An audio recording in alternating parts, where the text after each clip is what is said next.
Bienvenue dans la cour des condamnés. Dans cette vidéo, nous allons voir les moments où des condamnés ont été abattus en plein tribunal. Vous n'êtes pas du tout prêts. Plongeons dans l'histoire troublante de Klaus Grabowski, un cas qui a secoué l'Allemagne et a mis en lumière les tragédies qui peuvent se dérouler juste à côté de nous, souvent inaperçu. Grabowski est un criminel récidiviste qui a d'abord été arrêté pour avoir étranglé un enfant, mais n'a reçu qu'une peine de probation. Un verdict clément qui malheureusement n'a pas servi de leçon à ce dernier. Ces tendances malveillantes persistaient. Quelques années plus tard, il est de nouveau arrêté pour des crimes liés à des enfants. Lors de son procès initial, Grabowski a bénéficié d'un traitement tardif de la part des autorités. Mais cette fois-ci, la justice n'a pas été aussi indulgente. Il était sur le point de commettre son acte le plus abominable, préparant le terrain pour une confrontation au tribunal. Au cœur de cette histoire tragique se trouve Marie-Anne Bock, née le 3 juin 1950. Son enfance en Allemagne de l'Ouest a été difficile, marquée par un père violent et une mère qui l'a abandonnée à l'adolescence. Devenue mère à 16 ans, elle a dû abandonner son premier enfant. Après avoir été attaquée juste avant d'accoucher le 14 novembre 1972, elle a dû abandonner son deuxième enfant. Marianne a donné naissance à son troisième et dernier enfant, Anna, qu'elle a élevé seule en travaillant comme serveuse. Malheureusement, leur vie est restée instable. Le 5 mai 1980, une dispute violente éclate entre Marianne et Anna, avant que cette dernière ne parte pour l'école. Bouleversée, Anna, âgée de seulement 7 ans, décide de ne pas aller à l'école. Klaus Grabowski, leur voisin d'immeuble, lui propose alors de jouer avec ses chats chez lui. C'était le début d'un cauchemar. Une fois chez Grabowski, il agresse Anna pendant des heures avant de l'étrangler avec les collants de sa fiancée, mettant fin brutalement à la vie de la jeune fille.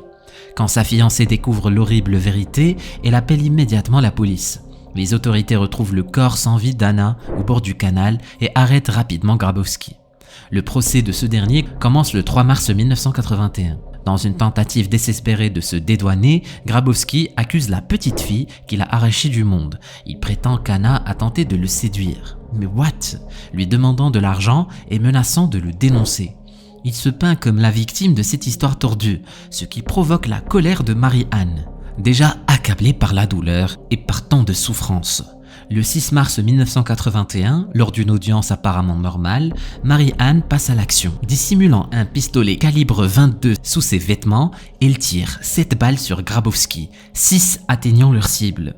Une vidéo de la fusillade montre le comportement déterminé de Marie-Anne sans aucune émotion. Même lorsque d'autres interviennent pour la retenir, elle ne montre aucun regret. Elle a été condamnée à 6 ans de prison seulement pour homicide involontaire, mais elle n'en purgera que 3. Elle décéda d'un cancer du pancréas en 1996 et est enterrée à côté de sa fille bien-aimée Anna. Cette affaire soulève de nombreuses questions sur la justice, la vengeance et les limites de la souffrance humaine. Numéro 2. Brian Nichols, né en 1971, a vécu une jeunesse difficile marquée par un foyer brisé et des démêlés avec la justice.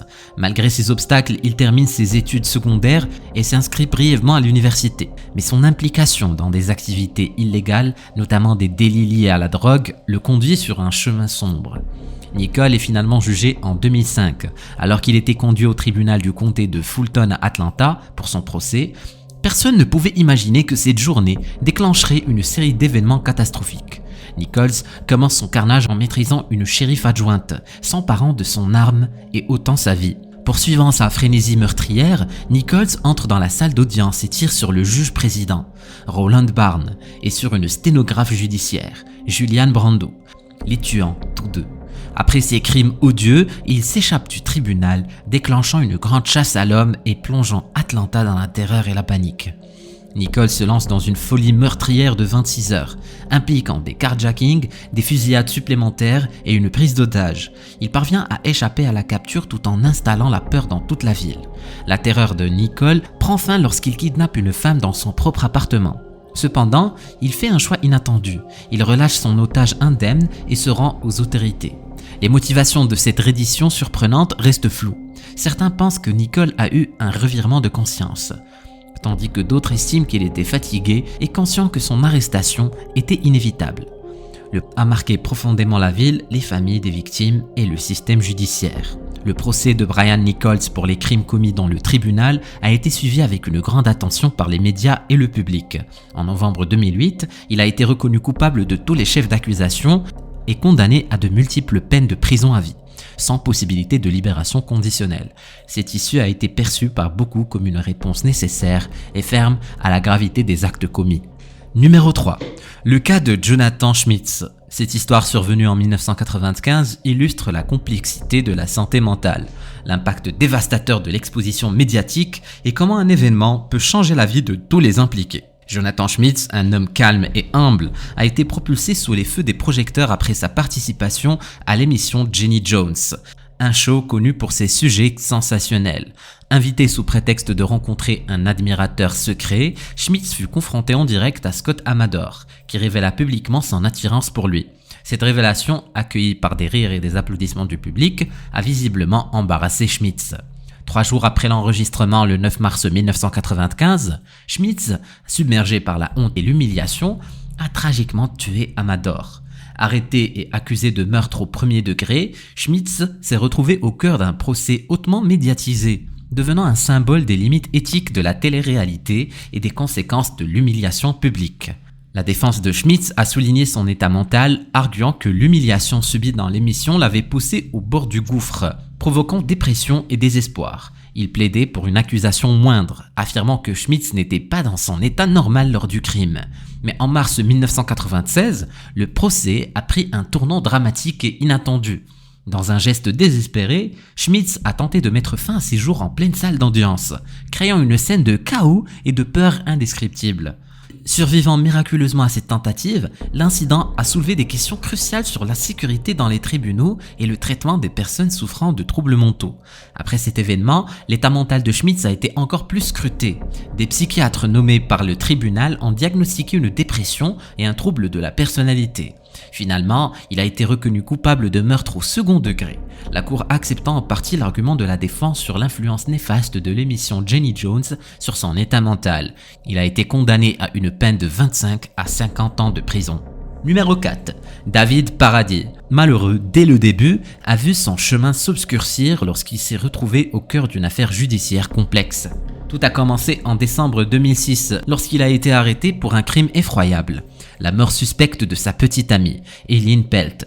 Leur relation, qui n'avait duré que quelques semaines, a pris une tournure tragique dans la voiture de Deborah Paradis, la mère de David. Deborah elle-même a affirmé ne jamais avoir entendu le couple se disputer avant ce jour fatal. Dans un geste choquant, David a poignardé mortellement Eileen à la gorge, prétendant qu'il devait agir avant qu'elle ne lui ôte la vie. Les événements qui ont suivi étaient encore plus déroutants.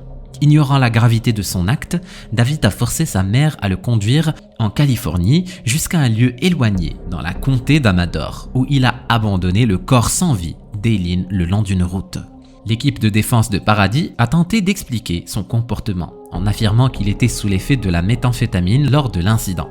Malgré cette défense, il a été arrêté et accusé de meurtre. Cependant, son procès en 2009 a pris un tournant encore plus étrange. Avant le procès, Deborah Paradis, la mère de David, s'inquiétait profondément de la santé mentale de son fils. Elle a remarqué des signes avant-coureurs d'un effondrement potentiel, comme une tristesse dans ses yeux, et soupçonné qu'il possédait une arme à feu, qu'elle a signalée aux autorités. Une fouille de sa cellule n'a révélé aucune arme et ses soupçons ont été écartés. En mars 2009, lors de son procès, David a témoigné sur la mort de sa petite amie. Cependant, il a offert une version différente de ses déclarations antérieures. Abandonnant son argument selon lequel il avait agi par crainte pour sa vie, il a déclaré cette fois qu'il avait pris la vie d'Eileen parce qu'il pensait qu'elle ne méritait pas de vivre.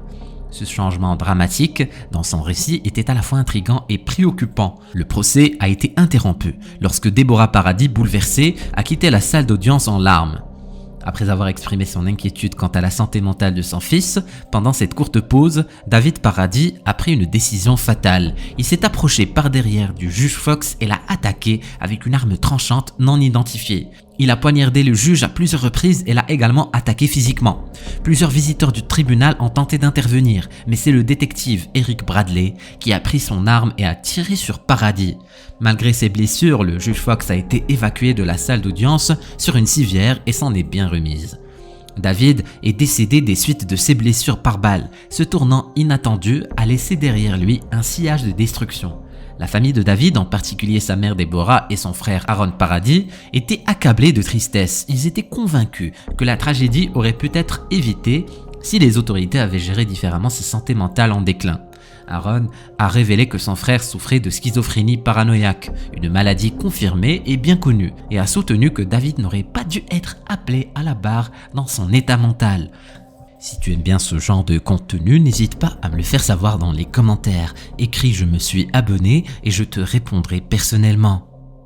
Numéro 5. Le cas de Slobodan Proudjak, un cas qui a pris une tournure dramatique lors de son audience de condamnation en 2017. Découvrant comment Proudjak s'est retrouvé devant les tribunaux et ce qui l'a poussé à prendre des mesures aussi radicales.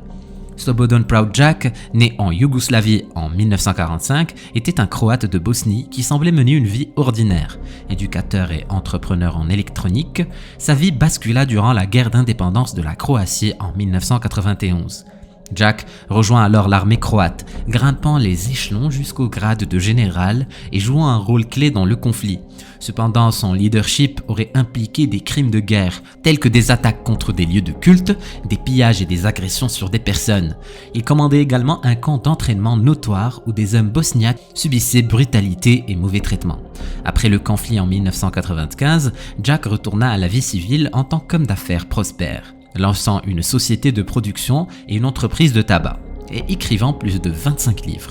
Mais au début des années 2000, lui et 5 autres personnes furent accusés de crimes de guerre par le tribunal pénal international pour l'ex-Yougoslavie. Inculpés de graves accusations, y compris des violations de la Convention de Genève, des violations des lois et des coutumes de guerre et des crimes contre l'humanité, ces allégations provenaient de son poste élevé pendant la guerre, où de nombreuses atrocités furent imputées à ces hommes. Le procès débuta en avril 2006 et dura environ 7 ans. En 2013, Proudjak fut reconnu coupable et condamné à 7 ans de prison, une peine qu'il contesta, clamant son innocence. En novembre 2017, un tribunal de La Haye confirma certaines sections de sa sentence tout en rejetant d'autres. Cependant, sa peine de prison de 20 ans resta inchangée. À ce moment, ayant déjà purgé environ 13 ans, il lui restait 7 ans avant une libération éventuelle. Cependant, Jack s'opposa passionnément à la décision. Après l'annonce du juge, il fit une déclaration stupéfiante dans la salle d'audience en sirotant un liquide d'un petit flacon marron qu'il avait avec lui, déclarant « Je viens de boire du poison ». Le tribunal ordonna de tirer les rideaux et Jack fut rapidement transféré à l'hôpital où il décéda d'une insuffisance cardiaque. La mort de Jack souleva de nombreuses questions, notamment comment il avait obtenu le poison malgré les mesures de sécurité strictes du tribunal. Malgré des enquêtes approfondies, la source du poison resta inconnue. Sa mort suscita des réactions variées. Certains juges la considéraient comme une tragédie car elle privait les victimes de guerre de la justice qu'elles recherchaient. Numéro 6. Le cas de Sial Angilo, un cas judiciaire qui défie l'imagination. C'est l'histoire d'un criminel qui meurt dans une salle d'audience en tentant d'agresser quelqu'un pendant son procès pour une série de crimes violents. La jeunesse d'Angilo est en grande partie un mystère, mais ce que nous savons, c'est qu'il avait des liens avec le gang des Tongan Crips, une organisation criminelle notoire opérant dans divers États des États-Unis, ainsi qu'en Nouvelle-Zélande, en Australie et au Canada. Angilo, alors âgé de 25 ans, fut impliqué dans une inculpation de racket visant 17 membres du gang, portant sur 29 chefs d'accusation liés au crime organisé. En 2014, Angilo et ses complices furent confrontés à de nouvelles inculpations pour leurs actes criminels présumés. Ce qui rend cette affaire captivante, c'est la série de circonstances qui a mené à la fin tragique d'Angilo. Tout d'abord, son procès se tenait dans un tribunal nouvellement construit, ouvert seulement une semaine auparavant. Ensuite, une erreur de communication entre le juge et le marshal chargé de la présence d'Angilo en salle d'audience s'avéra critique. Selon le FBI, cette négligence était majeure. Les individus comparaissaient devant le tribunal sont généralement enchaînés pour éviter toute tentative de nuire à autrui. Cependant, dans ce nouveau tribunal, plusieurs marshals n'étaient pas informés qu'Angilo n'était pas entravé. Profitant de cette erreur, Angilo conçut un plan risqué. Alors que le témoin se présentait à la barre, Angilo arracha un stylo de sa table et se lança dans une attaque contre le témoin. Un marshal intervenant rapidement lui ordonna de lâcher le stylo. Le témoin parvint à s'échapper tandis qu'Angilo était poursuivi jusqu'à ce qu'il soit neutralisé par un marshal qui utilisa son arme. Il reçut 4 balles dans la poitrine et fut rapidement transporté à l'hôpital où il décéda des suites de ses blessures. Curieusement, le marshal en charge n'a pas été identifié ni poursuivi pour faute professionnelle. Cependant, l'histoire ne s'arrête pas là. La famille d'Anguillo a tenté une action en justice pour mort injustifiée contre le marshal et le service des marshals des États-Unis, les accusant de force excessive. Ils soutenaient que les 4 balles tirées constituaient une force excessive. L'affaire a attiré l'attention nationale et en 2018, un tribunal ordonna la publication de la vidéo de la fusillade, mettant fin à 4 ans de non-divulgation.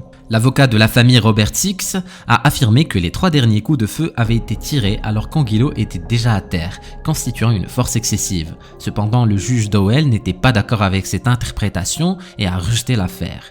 Il a déclaré qu'Anguillo tentait clairement d'agresser le témoin et que les actions du marshal étaient nécessaires pour éviter des dommages. La famille a finalement choisi de ne pas contester la décision et l'affaire s'est progressivement estampée de la vie du public. Ce que ces mamans ont fait à leurs enfants est juste incroyable. Clique sur la vidéo pour en savoir plus. Vas-y, clique.